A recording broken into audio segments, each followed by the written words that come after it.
சிங்சாங் படம் அதோட இயக்குனர் மற்றும் தயாரிப்பாளர் பேசுறேன். இப்ப என்ன சொன்னா, இப்ப எல்லாரும் நீங்க டான்ஸ் ஆனீங்க இல்லையா, அது ரொம்ப சந்தோஷமா இருந்தது. எனக்கு என்ன சந்தோஷம்னு பாத்தீங்கன்னா, இந்தியாவிலே நம்ம தமிழ்நாட்டில் இருக்கிற எல்லா மாணவ மாணவிகளும் டிகிரி கம்ப்ளீட் பண்ணணும். அப்பதான் எனக்கு சந்தோஷம். அதுக்கு என்ன அதுக்கான முயற்சி என்னன்னு பாத்தீங்கன்னா, இப்போ ஒரு படம் ரஜினி நடிக்கிறாரு, 100 கோடி சம்பளம் வாங்குறாரு. ஒரு படம் ஒரு 300 கோடி ரூபாய் வியாபாரம் வருது. ஒரு படத்திலே சொல்றேன், சும்மா உதாரணத்துக்கு வருஷத்துக்கு ஒரு 5 படம் என்னாச்சு, 1500 கோடி. சும்மா வருஷத்துக்கு ஒரு வருஷத்துக்கு. அப்ப அந்த 1500 கோடி மக்களுக்கு போச்சுன்னா எவ்வளவு பசங்க படிக்கலாம்? சாதாரண ஒரு விஷயம். இதுக்கு சினிமா எத்தனை வருஷம் ஆகுது, இதை யாரும் ஃபாலோ பண்ணல. நான் ஃபர்ஸ்ட் டைமா என்னோட சொந்த பைசாவே கிட்டத்தட்ட 1 கோடி ரூபாய் போட்டு படம் எடுத்து முடிச்சிருக்கேன். அதை ஃபர்ஸ்ட் டைம் நான் ஃபர்ஸ்ட் டொனேட் பண்றேன்.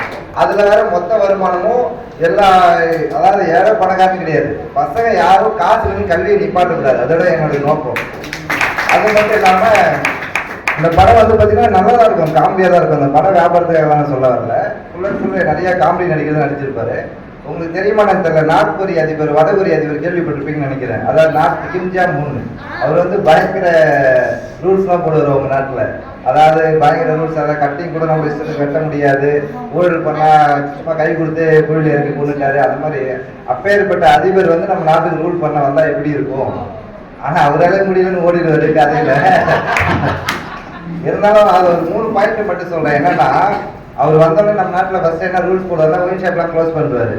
விவசாயம் எங்க படத்துல சொல்றேன், விவசாயம் செஞ்சா மட்டும் தான் சரக்கு. நீ டாக்டர் கலெக்டர் யாராவது நிலத்துல 1 மணி நேரம் வேலை செய்யும், அப்பதான் உனக்கு சரக்குன்றாரு. அப்ப எதனாலன்னா நம்ம நாட்டுல விவசாயம் அதிகரிக்கும் அப்படின்றதுக்காக. அதுக்கடுத்து பாத்தீங்கன்னா, பசங்களுக்கு ஒழுங்கா பாடம் சொல்லி கொடுக்கணும், வாத்தியாரை தூக்குல போடுன்றாரு.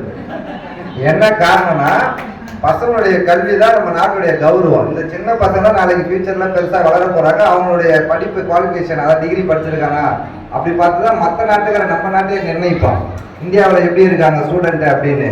அப்ப கல்வி நம்ம நாட்டுடைய கௌரவம். அப்ப அதை ஒழுங்கா சொல்லிக் கொடுக்கலாம், வாதிரை தூக்கலாம். அப்ப ஆட்டோமேட்டிக்கா நம்ம நாட்டுல கல்வி பயங்கர வளர்ச்சி அடைஞ்சிடும், எங்க படத்துல சொல்றேன். அதுக்கப்புறம் பாத்தீங்கன்னா, சும்மா ஒரு சின்ன உதாரணம், அதாவது பைக்லாம் இருக்கு இல்லைங்களா, அதெல்லாம் ஸ்டெப் ஷாட் ஓடர் கைரேகை வச்சா மட்டும் தான் ஸ்டார்ட் ஆகுன்ற மாதிரி அறிவிப்பு தெரிவிச்சுருவாரு. என்ன காரணம்னா, ஒருத்தர் திருடனே திருடிட்டு போனா கூட ஓட்ட முடியாது. அப்ப ஒரு குற்றங்கள் குறையும். அப்ப உங்க நாட்டுல இருக்கிற பைக்கு மட்டும் இல்ல, கோல்டு எல்லாமே. அதாவது என்னன்னா, ஒரு குற்றம் உருவாத அளவுக்கு நீங்க ப்ராடக்ட் பண்ணுங்க. அப்படியே குற்றம் நீங்க சொல்லிட்டு இருக்கீங்க அப்படின்ற மாதிரி இது நிறைய இருக்கு, சொல்லலாம் சொல்லிட்டே போகலாம். பட் படம் பாருங்க. அதுக்கப்புறம் என்னன்னா, சிம்சாங்னு ஒரு சேனல் சும்மா எதுக்காகனா, அதுல எங்களுக்கு வருமானம்லாம் கிடையாது. அதை மிஞ்சி போனா நீங்க சப்ஸ்கிரைப் லைக் பண்ணாலே 5000 ரூபாய்க்கு மேல வராது. செலவு எனக்கு ஏகப்பட்டது ஆகும். 1 கோடி ரூபாய் வேணாம்னு விட்டு எனக்கு அந்த யூடியூப்ல வர வருமானம் எனக்கு இம்பார்ட்டன்ட். எதுக்காக சொல்றேன்னா, அதுல நீங்க போயிட்டு ஒரு கமெண்ட் போட்டீங்கன்னா, உங்களுக்கு தேவையான விஷயம் நாங்க தேடி ஹெல்ப் பண்ணுவோம். உதவின்றது அதுதான். அதாவது அவங்களுக்கு என்னன்னா, நம்ம போய் இந்த ஸ்கூல் ஃபீஸ் கட்டணுமே, போய் டாக்டர் இது வாதிரை பார்க்கறதா, இல்லை கலெக்டரை பார்க்கறதா, இல்லை வேற ஏதாவது கட்சிக்காரை பார்க்கறதா, கன்ஃபியூஸ் ஆகக்கூடாதுன்னு யாருக்காவது கல்வி உதவினா வீட்டில் இருந்துட்டு ஒரு மெசேஜ் போட்டாலே எங்க ஆட்கள் போயிட்டு அவங்க ஹெல்ப் பண்ணுவாங்க. நாங்கள் எல்லா மாவட்டத்தில் இதே அம்மா பார்க்குறாங்க, நிறைய பேர் எல்லா மாவட்டத்தில் எல்லாமே இருக்காங்க. உங்களுக்கு எந்த ஹெல்ப் இருந்தாலும் அவங்களை கான்டாக்ட் பண்ணலாம், கண்டிப்பாக சப்போர்ட் பண்ணுவாங்க. மெயின் அது உங்களுக்காக தான். நீங்கள் சப்ஸ்கிரைப் பண்ணி லைக் பண்ணுறது எங்களுக்கு ஒன்றுமே ஒரு விஷயமும் கிடையாது. யாருமே போய் கஷ்டப்படக்கூடாது. உதவினா வீட்டில் இருந்துட்டு ஒருத்தவங்க, சார் எங்கள் பொண்ணுக்கு காலேஜ் ஃபீஸ் கட்டணும், ஒரு 60,000 வேணும், என் பையன் ஸ்கூல் படிக்கிறான், ஒரு 30,000 வேணும் அப்படின்னா வீட்டிலேருந்து ஒரு மெசேஜ் போட்டாலும் எங்க ஆளுங்க போய் ஹெல்ப் பண்ணுவாங்க. அதை கொண்டு வரணும் அப்படின்னு ஃபாலோ பண்ணுறேன். கண்டிப்பாக நடக்கும். அடுத்த மாதம் பாருங்க. முடிஞ்ச அளவுக்கு எங்களால் அடுத்த படங்கள் பண்ணிகிட்டே தான் இருக்கும். எங்களால் எவ்வளோ முடியுதோ லிஸ்ட் எடுத்து ஹெல்ப் பண்ணிகிட்டே தான் இருக்கும். ஓகேங்களா? எல்லாரும் சப்போர்ட் பண்ணுங்க.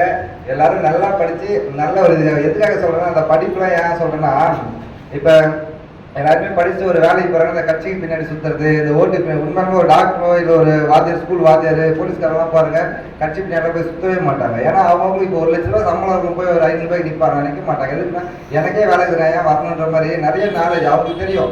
அதே மாதிரி ஓட்டு ரொம்ப முக்கியம். ஒரு ஓட்டு தான் ஒரு நல்ல தலைவர் உருவாக்கும். ஒரு நல்ல தலைவர் ஒரு நல்ல நாட்டை உருவாக்கும். ஒரு நாடு தான் நல்ல ஒரு இது உருவாக்கும். அது மாதிரி நிறைய விஷயங்கள் இருக்குது. அதனால எல்லாருமே நல்லா படிங்க, நல்லா வாங்க. எங்களால் முடிஞ்சளவு சப்போர்ட் பண்ணுவோம். ஓகேங்களா? தேங்க்யூ.